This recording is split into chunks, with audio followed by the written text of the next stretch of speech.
There is a quiet, crushing exhaustion that comes when you negotiate with your own mind and lose. You swear that today will be the day you finally hold your focus. Yet the exact second the friction of real work sets in, you abandon your promises and escape back into the nearest distraction. You know exactly how heavy that late-night guilt feels, don't you? For Elias, that heavy guilt had become a physical weight. He stood in the center of the Grand Concourse, a monumental transit hub of freezing glass and echoing steel. It was rush hour, and the noise was a physical assault. Thousands of people blurred past him, a chaotic tide of movement. Overhead, automated voices announced a relentless schedule of departures, the sound bouncing harshly off the vaulted ceilings.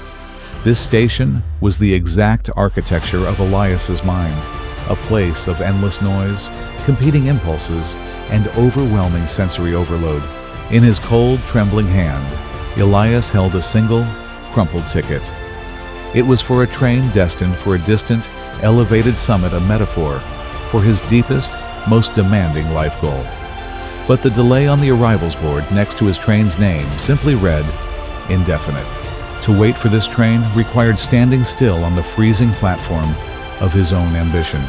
It required sitting with boredom, anxiety, and the agonizing friction of delayed gratification.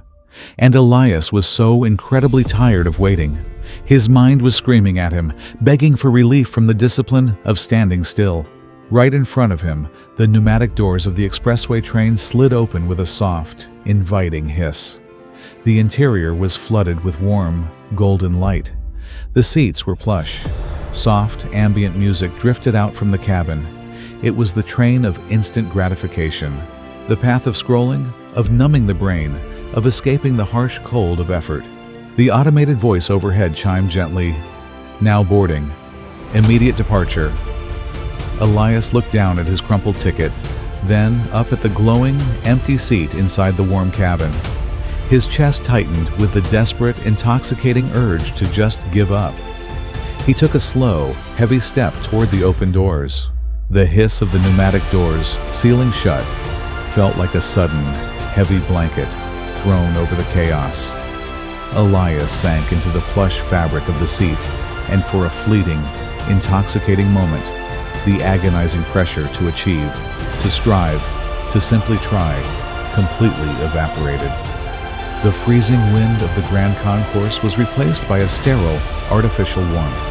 He closed his eyes, allowing the ambient hum of the carriage to numb the sharp edges of his anxiety. He had chosen the easy route. He had surrendered to the comfort of distraction. But as the train lurched forward, gliding smoothly along its illuminated track, the illusion of relief began to sour into something profoundly suffocating. Elias opened his eyes and looked out the window. Through the tinted glass, he could see that the train wasn't actually leaving the station. It was merely circling the perimeter of the massive hub. This train had no destination. It was an endless, continuous loop designed not for travel, but for anesthesia. It was the physical embodiment of losing hours to mindless scrolling, of watching just one more episode to delay the dreaded work, of hiding from the sheer difficulty of building a meaningful life. As the carriage made its first lazy loop around the concourse, Elias saw the freezing platform he had just abandoned. He saw the faint, steep tracks leading up toward the distant summit, the exact path his crumpled ticket was meant for. A cold wave of nausea washed over him. The ambient music now sounded like a mocking drone. The soft seat beneath him no longer felt like a refuge. It felt like a trap, pulling him down into mediocrity. The omniscient tragedy of a wandering mind is that the comfort you seek always betrays you. Elias was experiencing the quiet, waking paralysis of the undisciplined. It is that agonizing moment where you watch yourself fail, knowing fully well you have the power to stop it, yet your brain fiercely resists the physical act of getting back to work. Overhead, the automated speaker chimed, "Approaching station loop. Doors will open briefly before resuming the cycle." Elias gripped the armrests, his knuckles turned white. To stand up now meant breaking the spell of inertia. It meant voluntarily walking out of this warm, effortless cabin and stepping back into the bitter, noisy cold of the platform. It meant embracing the exact suffering he had just paid so dearly to escape. The gravity of the plush seat pulled heavily at his limbs, a silent voice whispering that tomorrow would be a better day to brave the cold. "Just sit here for one more loop," the comfort pleaded. "Just a little longer." The train slowed to a halt. The doors hissed open, letting in a violent blast of freezing, chaotic air from the concourse. The freezing air of the concourse violently shattered the tranquil hum of the cabin. It was the sharp, biting reality of the work he was avoiding. The automated voice overhead warned, "Doors closing in 10 seconds." Elias's brain instantly flooded his nervous system with 1,000 desperate rationalizations. "It's too cold out there. I'm too tired today. Just one more loop, and then I'll be ready." This is the heaviest, most defining moment in the human experience, the exact microsecond where the spirit battles the flesh, where the desire for greatness collides head-on with the biological craving for comfort. Discipline, in this moment, was not a roaring fire of motivation. It was a suffocating, agonizing friction. It was the quiet, brutal physics of forcing a rebellious body to move when every instinct demands inaction. 5 seconds. Elias closed his eyes, gripping the armrest so hard his joints ached. He didn't feel inspired. He felt miserable, weak, and exhausted. But underneath that misery, a fierce, desperate defiance finally sparked. He refused to let this endless, numbing loop of anesthesia be the entirety of his existence. With a ragged exhale, Elias forced his legs to push upward.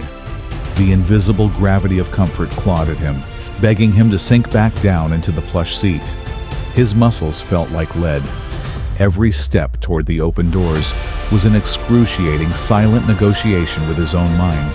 He threw himself through the threshold just as the pneumatic doors hissed shut behind him with a definitive, heavy thud. The warm, glowing train slid away, taking the easy path with it. Elias stood alone on the freezing, chaotic platform. The deafening noise of the grand concourse rushed back in the echoing announcements, the blurring crowds. Yet, as Elias walked back to his designated, desolate waiting zone and planted his feet firmly on the icy concrete, something profound shifted. He was freezing. He was intensely uncomfortable. But for the first time all day, he was entirely in control. The chaotic noise of the station remained, but the frantic, anxious screaming inside his own mind had gone completely, beautifully silent. He clutched his crumpled ticket, squared his shoulders against the wind, and stood ready to endure the cold until his true train arrived. You see, we often carry a profound misconception about what it means to be disciplined. We mistakenly believe that one day, the mind will simply quiet down. We wait for the moment when the right path will feel effortless, hoping the deep, biological desire to escape into comfort will just miraculously fade away. But the architecture of your mind is exactly like that grand, chaotic station. The noise of your daily anxieties, the endless echoing announcements of your self-doubt, and the inviting hiss of those easy, numbing distractions, they will always be there. Discipline is not the magical ability to silence that chaos. It is the conscious, sometimes agonizing refusal to board the trains of temporary comfort. The true victory of your life will not be found in a sudden, cinematic burst of motivation.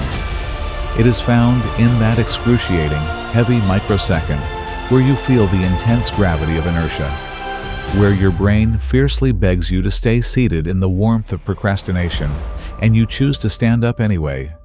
You force your heavy limbs back into the freezing wind of effort. You embrace the profound friction of doing the hard work, not because it feels good, but because you finally understand that comfort is a trap that leads nowhere. You do not need a quiet, perfectly aligned mind to be disciplined. You simply need the quiet courage to stand firm on the difficult platform, endure the cold, and let the easy trains depart without you. If you recognized a piece of your own silent struggle in Elias's journey today, if you are exhausted from riding the endless, empty loops of distraction and are finally ready to stand your ground, subscribe to keep building that heavy, necessary discipline with us. Take a moment right now and drop a comment below. Tell me the name of the comfortable, numbing train you are choosing to walk out of today. Let this be the exact moment you leave the heavy burden of regret behind and step back out into the cold.